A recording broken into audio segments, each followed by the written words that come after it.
Chapter 6. A Taste of Sin.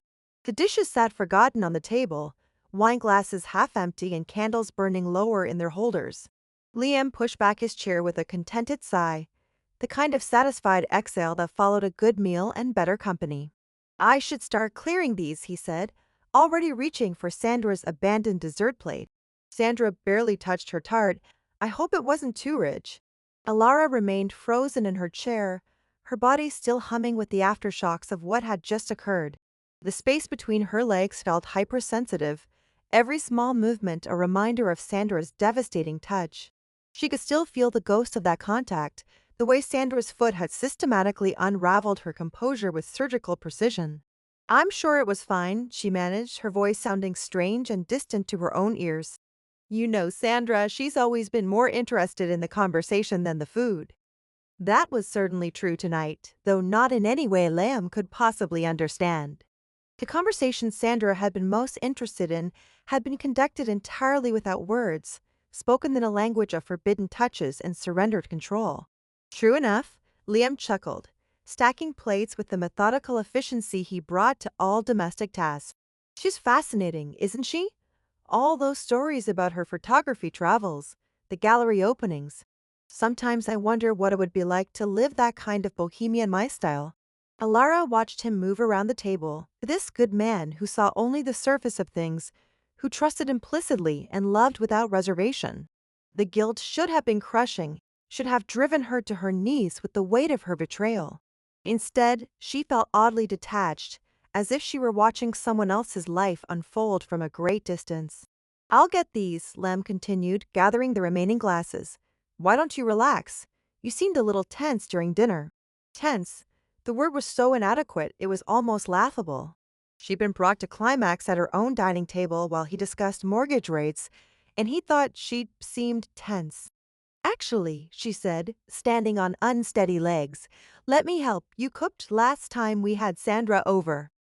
That was take-out Chinese, Lem protested with a grin. Hardly the same as this feast. You outdid yourself tonight, sweetheart. The endearment hit her like a physical blow.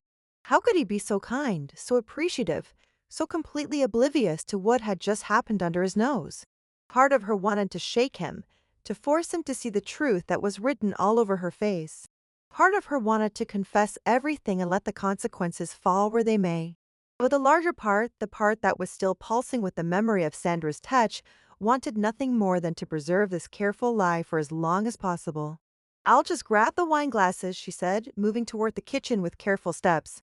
Her legs felt like water, unreliable and strange, but she managed to make it to the counter without incident. The kitchen felt like a sanctuary, removed from the scene of her crime by a few precious feet of distance. She leaned against the sink and tried to steady her breathing, tried to process what had just occurred and what it meant for her carefully constructed life. Sandra had touched her, had brought her to the edge of madness and then over it, all while maintaining perfect composure and carrying on a normal conversation. The boldness of it, the sheer audacity, should have been appalling. Instead, it was the most erotic thing Alara had ever experienced. All you have to do is ask me, darling. The words echoed in her mind like a mantra, a promise and a threat racked in velvet and steel. Sandra wasn't done with her tonight, had been just the beginning, a demonstration of power that left no doubt about who was in control of whatever game they were playing, Alara.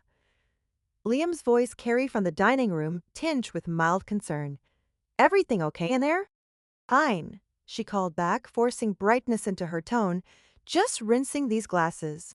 She turned on the faucet and let the warm water run over her hands, using the mundane task to ground herself in reality. This was her kitchen, her apartment, her life. The same life she'd been living for 3 years, built on foundations of stability and compromise, and the kind of love that felt more like comfortable friendship than passion. But now Sandra had shown her what real desire looked like, what it felt like to burn with want so intense it obliterated every other consideration. How was she supposed to go back to contentment after tasting that kind of fire? Need any help? Liam appeared in the doorway, his sleeves rolled up and his face warm with wine and satisfaction. He looked exactly like the kind of man any sensible woman would be grateful to have, handsome, successful, devoted. The kind of man her mother had always told her to find and keep. "I've got it," she said. But even as the words left her mouth, she heard the sound of his phone buzzing on the counter. He glanced at it with mild irritation, then sighed. "It's the office," he said, his expression shifting to the focused concentration he wore whenever work intruded on their personal time. "I should probably take this. The Henderson project is in a critical phase." "Of course," Elora said, relief flooding through her at the prospect of a few minutes alone. "Go ahead." He kissed her forehead absently, already moving toward his phone with the single-minded focus that had made him so successful in his career. Within moments, he was deep in conversation about quarterly projections and client deliverables, pacing into the living room with the restless energy of a man who lived and breathed corporate achievement. Alara remained in the kitchen, mechanically washing glasses that didn't really need washing, trying to make sense of the chaos in her mind. The evening had started as a simple dinner party and ended with her complete surrender to desires she'd spent her entire adult life suppressing. How had Sandra known exactly which buttons to push, exactly how far she could go without crossing the line into discovery? The answer came to her with stunning clarity. Sandra had been watching her for years, reading her, studying her, waiting for the perfect moment to make her move. All those casual touches, those lingering glances, those comments that skirted the edge of propriety, they hadn't been accidents or misinterpretations. They'd been a systematic campaign of seduction, so subtle and skillful that Alara had never even realized she was being hunted. And now she'd been caught. A soft sound from the dining room made her look up from the sink. Liam was still on his phone, but his voice had moved further away, probably to his home office where he could spread out papers and give his full attention to whatever crisis required his immediate input. Which meant she was alone, or so she thought, until she saw Sandra crouched beneath the dining room table, her dark eyes glittering with predatory satisfaction. Alara's hands went numb, the wine glass she'd been holding slipping from nerveless fingers to shatter against the kitchen floor. The sound seemed impossibly loud in the quiet apartment, but Liam's voice continued from the other room without pause, too absorbed in his conversation to investigate. Sandra pressed a finger to her lips in a gesture for silence, then beckoned Alara toward her with a smile that was pure zen. The woman had never left, had somehow hidden herself while Liam walked her to the door, had waited in concealment while they cleaned up, had positioned herself for this exact moment when they would be alone. Every rational thought in Alara's head screamed at her to run, to wake Lem, to end this madness before it went any further. But her feet moved of their own accord, carrying her toward the dining room like a moth drawn to flame. Sandra's hands found her legs the moment she was within reach, sliding up her thighs with possessive certainty. There was no pretense of accident now, no careful maintenance of plausible deniability. This was pure predation, raw and unashamed. "Sid," Sandra whispered, her voice barely audible but carrying the unmistakable weight of command. Alara sank into her chair as if her strings had been cut, her mind reeling with the impossibility of the situation. Liam's voice carried from his office discussing market projections with the same calm professionalism he brought to all his business dealings, while his girlfriend was being systematically claimed by another woman mere feet away.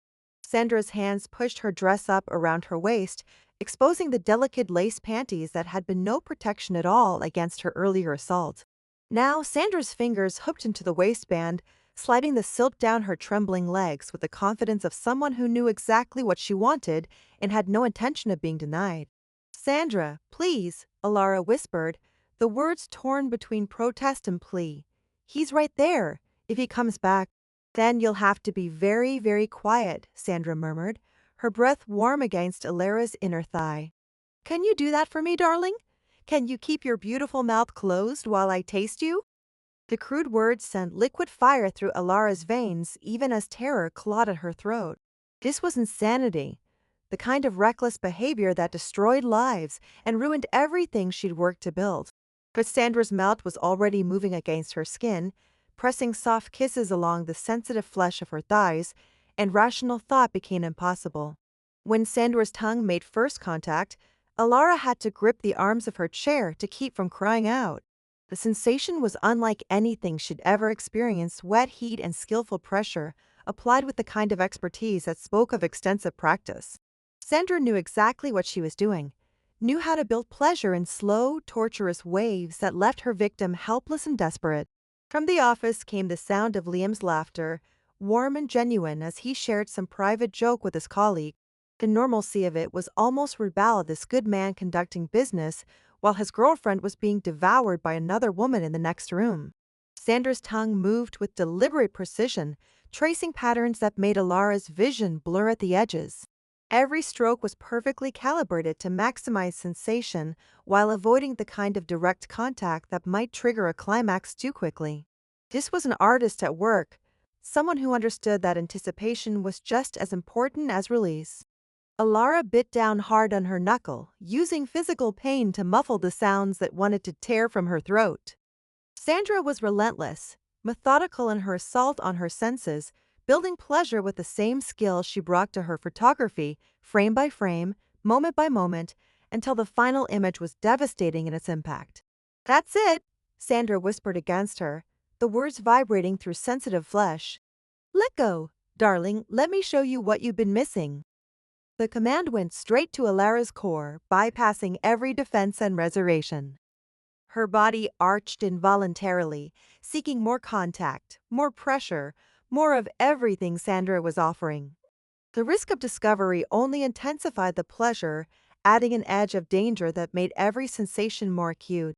Sandra's mouth worked with increasing urgency now, as if she could sense how close Alara was to the edge. Her hands gripped Alara's thighs, holding her in place while she applied the kind of focused attention that made thinking impossible.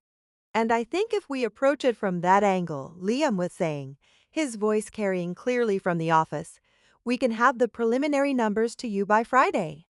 The mundane words of business conversation created a surreal soundtrack to Alara's complete undoing. She was balanced on the knife's edge of release, every nerve in her body focused on the point where Sandra's mouth was systematically destroying her composure, while her boyfriend discussed quarterly projections 20 feet away. When the climax hit, it was with the force of a tidal wave. Alara's back arched off the chair, her free hand tangling in Sandra's dark hair as waves of pleasure crashed over her with devastating intensity.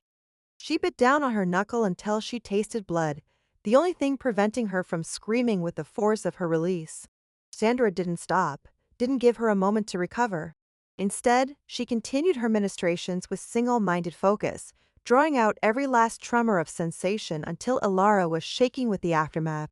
Only when she was completely spent did Sandra finally pull away, her lips glistening and her eyes bright with triumph. The sound of Liam ending his call drifted from the office. "Great! I'll have those numbers for you first thing Monday morning." And Sandra moved with fluid grace, sliding out from under the table just as footsteps approached the dining room. By the time Liam appeared in the doorway, Sandra was nowhere to be seen, and Alara sat alone at the table, her dress smoothed back into place and her expression carefully composed, despite the chaos raging beneath the surface. "Sorry about that," Liam said with a slightly sheepish look he always wore when work intruded on their personal time. Curses averted, though. "Where did Sandra go?" "She left," Laura managed, surprised by how steady her voice sounded. "She said she had an early morning." "Shame, I wanted to tell her about that photography book you bought me for my birthday." "I think she would have appreciated it."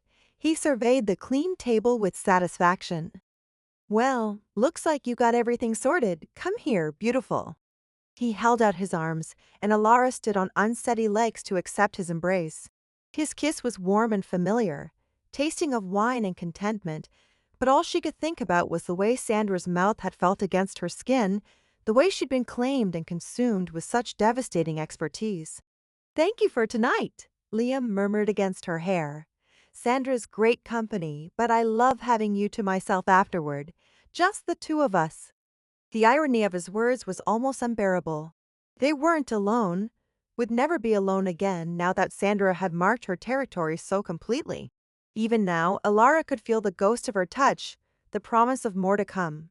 Her phone buzzed in her pocket, and she knew, without looking, what she would find there. A message from Sandra, probably sent from the parking lot where she'd been waiting and watching. making sure her prey was properly conditioned for whatever came next. All you have to do is ask me, darling. The words pulsed in her mind like a heartbeat, a mantra of surrender that would haunt her dreams and waking hours alike. Sandra had shown her what it meant to burn, what it felt like to be consumed by desire so intense it obliterated every other consideration.